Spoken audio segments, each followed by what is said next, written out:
Welcome back. Chapter 11. We just learned about Mr. Grant's little adventure. I'm glad he survived all right.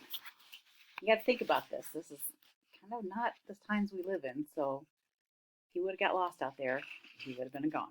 Okay, chapter 11.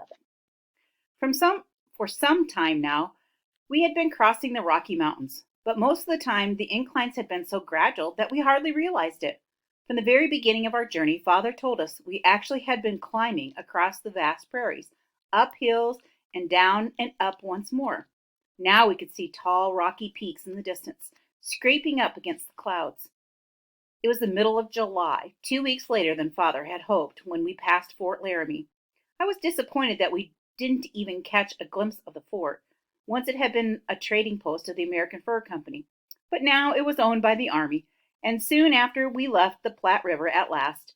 We had followed it for over 400 miles, Father said. It seemed to me like much more. Now we had to cross 50 miles of desert, covered only by sagebrush and a few dried up, salt crusted ponds, to reach the banks of the Sweetwater River. On the first day, we made 22 miles, starting early in the morning and traveling late into the evening until we reached a place called Willow Springs. In all that time we did not pass a single stream. We weren't thirsty since we carried kegs of water with us, but our animals suffered. John and I gave Polly and Rover a small drink each, and Mr. Grant, remembering his terrible experience in the wilderness, felt so sorry for his animals that he tried to give every one of them a little water, but the small amount only seemed to increase their thirst. Another long day's journey brought us to the Sweetwater, a cool, clear, fast-running stream with flowers dotting its banks. And the day after that, we passed through the Devil's Gate. Here the river had worn its way through a tiny gap between mountains that stood 400 feet high.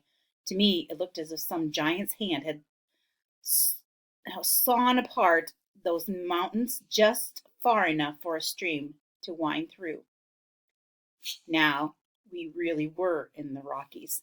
I could understand how they had gotten their name. The tall spires of rock towered up in every side, with very little growing on them, except in places where dirt and sand had blown into small crevices. Here and there I saw white gleams of snow. A little farther on, Father said, we would come to South Pass, where the waters divided. It is called the Continental Divide, he explained. Every drop of water in one stream will flow toward the Atlantic Ocean, and in the next, every drop of water will flow to the Pacific. Standing next to him in the chilly morning air, looking at ragged patches of snow up on the mountainside, I felt myself shiver. All of these mountains still to cross, I thought, and snow coming before too long. It came early in the mountains. I knew from all the stories we had heard. Pulling Mother's shawl close around me, I hurried to gather wood for a bonfire. But a few days later, just beyond South Pass, we found ourselves crossing another desert. This one looks to be about 40 miles wide, Father told us. After carefully studying his guidebook, and no water to be found until we reached Green River on the other side. Although Mr. Grant's strength was quickly returning, his ordeal seemed to have made him more cautious. It would not be wise to try to cross in the heat of the day, he warned. So we filled up every bucket and keg and cooking pot and any other vessel we could hold water, and at 4 o'clock that afternoon we started out. Even this late in the day, the sun felt fiery hot. Within an hour, the oxen were all panting, their long pink tongues lolling out. We stopped to give them a short rest and to eat our cold supper of dried meat and bread. Picking up a bucket of water, John went to each of the oxen, washing the dust off their noses and letting them wet their tongues. All that night, under a pale sliver of moon, the wagons rumbled along, bumping over sagebrush and gravel beds and slogging through sand. Father and Mr. Grant walked alongside, cracking their whips and calling out the oxen. Get up, Ben. Gee, there, little Jerry.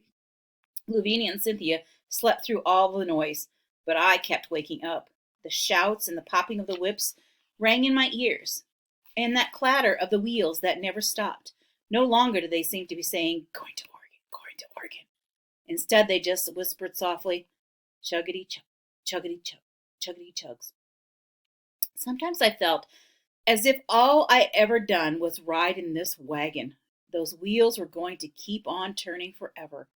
At last, about noon on the following day, we came out of the desert into the cool shade of the Green River. The last few miles were down a steep, rocky slope. The oxen were so glad to see water that Father could barely stop them from running right into the river. I felt almost the same. I dipped my hands into the clear, icy water, splashed them on my face, then let it run through my fingers until it tingled with a delicious cold. Look over there, Mother said, bending down next to me. Growing close to the water were clumps of sour dock and other weeds. Oh, can we pick some? I asked. For weeks now, I had been pining for green vegetables and fruits. We occasionally got fresh meat, making a change from our usual bread and bacon, and Blackie still gave a little milk, but that was not the same. Yes, said Mother with one of her rare smiles. She and I gathered them up and fixed greens for supper, and everyone ate them happily. All during our long trip through Wyoming, we kept encountering wagon trains in far worse condition than we were. Many oxen had given out by now, and cows had to be put in the places in the teams. Some wagons had also given out, forcing families to double up. Food supplies were growing dangerously low, and many people were sick and discouraged. Occasionally, some families still turned back. We're going back to God's country, our gaunt, sunken-eyed couple said to us. If these critters will only take us there. Father always stopped to help whenever he could. He assisted men in resetting tires and mending broken-down wagons. He and Mother insisted on sharing our food, even Blackie's small amount of milk. And he never seemed too tired to offer cheerful advice to families in distress. Thank you, Mr. Todd, they would say, eyes brimming with gratitude, and I felt a warm flush of pride having such a father. We often met Indians along the way. Sometimes we traded with them for buffalo meat, if it was fresh. Always they tried to tell us that they were peaceful toward the whites. Most recently had been the Crows, who would ride up to us, their faces brightly painted, and say, "Go fight Sioux." Yet we also kept hearing about their stealing stock and other wagon trains, especially horses and young cattle. One morning, John came back from tending the animals. His face looked troubled. Pet is missing, he told Father. Maybe she has only strayed a little, Father said. He went out searching for the horse, but he could not find her. I'm afraid she must have been taken by the Indians, Father told us when he returned. We had seen a few Indians in the distance the night before. Poor Pet, sighed Lavina, her eyes slowly filling with tears. The gray mare was nearly as tame as Daisy had been, and had learned to eat out of our hands. For the next 2 days, Lavina kept looking over her shoulder, peering out of the back of the wagon as if she could expect to see Pet come galloping up to catch up with us. But we never saw her again. On a morning soon after that, we were traveling along as usual. We had gone about 5 or 6 miles when Father sent John on ahead to look for a nooning place. Lavinia and I were walking at the back of the wagon. Up ahead, I could see John stopping at what appeared to be a small creek. Just past him, up on a ridge, was an Indian camp. As we came closer, I noticed that the Indians were packing up to leave, putting packs on ponies, strapping papooses to the women's backs. We had become so used to them by now that I didn't think anything about it. But suddenly, about 20 of those Indians, some of them on horseback, rushed toward John. They were shouting and shaking their buffalo robes at him, trying to stampede his horse. Polly reared up on her hind legs. John cried out, and I saw them surround him. What is this? Father said sharply, urging the oxen forward. Moments later, Indian ponies blocked the path of our wagons. People and animals milled about in confusion. A young Indian on horseback came circling back, a rope in his hand, his long black hair and blanket streaming in the wind. Before I knew what was happening, he had thrown a lasso at me. I stared in stunned surprise as it struck the wagon cover above my head, then settled over me. I tried to throw it off, but I could feel the rope slipping down over my hands. The Indian was so close, his black eyes glittered. No, I cried under my breath. I struggled with the rope. I had to get it off. I had to get away from that Indian. This does not sound very promising. Kind of scary.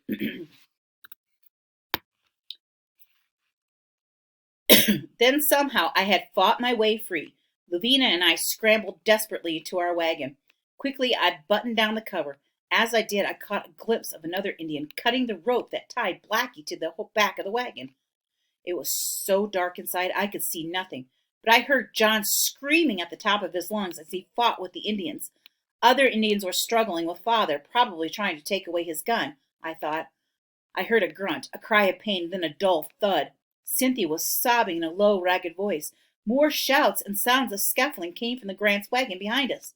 It was clear that we were surrounded and outnumbered too, yet for some reason the Indians hesitated to finish off the attack. Then I felt something poke at the wagon cover right beside me. An Indian was trying to lift it to see what was inside. But why? Did they want to see how many more were in our party to make sure they really outnumbered us? Lavinia and I held on to each other, too frightened to speak. I could barely breathe. The wagon cover was jabbed again, from the other side this time. Luckily, I had fastened it tight. Several more times this happened. The Indians seemed to have decided that they had nothing to fear from us. They were closing in. Their shouts grew louder, turning into war whoops. This was the end. At any moment now, they would attack. I closed my eyes, my hand gripping Lavina's tightly.